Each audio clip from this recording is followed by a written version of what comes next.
Chocolate online पाठ्यक्रम को आपण मानक स्वागत समस्त को अभिवादन जनाई आमे आजिकार पाठ्यक्रम आरंभ करिबा।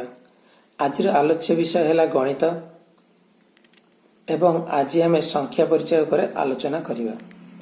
प्रथमे संख्या परिचय विषय जानिया को हेले आमको संख्यार केतेगुडी श्रेणी विभाग विषय मध्ये जानिया को पड़िबो। संख्या को साधारणतः 5 भाग विभक्त कराइछि। सेगुडी कहला एक रे गणना संख्या बा स्वाभाविक संख्या, दुई रे हला संप्रसारित स्वाभाविक संख्या, तीन रे हला पूर्ण संख्या, चार रे परिमेय संख्या एवं शेष रे अपरिमेय संख्या। तो आमे आज गणना संख्या बा स्वाभाविक संख्या उपरे आलोचना करिबा। गणना संख्या को साधारणतः आमे नेचुरल नंबर बोली कहि थाउ। तो गणना संख्या काहाकू कहिबा बा यार डेफिनेशन कौन बा सूत्र कौन पिले मन रख। शून्य व्यतीत समस्त धनात्मक संख्या को गणना संख्या कहा जाए। उदाहरण स्वरूप मु जेतले तुमको संख्या गणिबा को कहबी तमे कोठू आरंभ करिवो ना 1 2 3 4 एमती करके आरंभ करिवो। तो गणना संख्या याको ही कहा जाए। तो धनात्मक विषय आम पर आलोचना करिबा।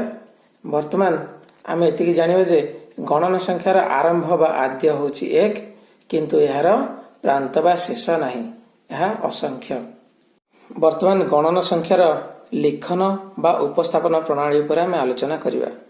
गणना संख्या को साधारणतः स्वाभाविक संख्या बा नेचुरल नंबर कहा जाए।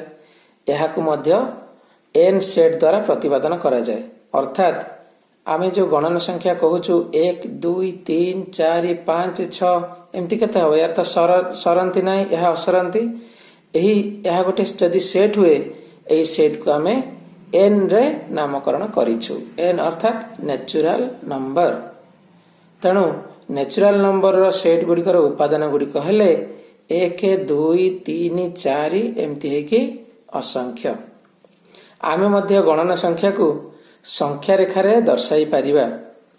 संख्या रेखा विषय रे मु तुमको विस्तृत विवरणी यार पर क्लास रे देबी। आज पई एतिकी। पिले काह कोन पचारियार अछि तमे पचारि पारो।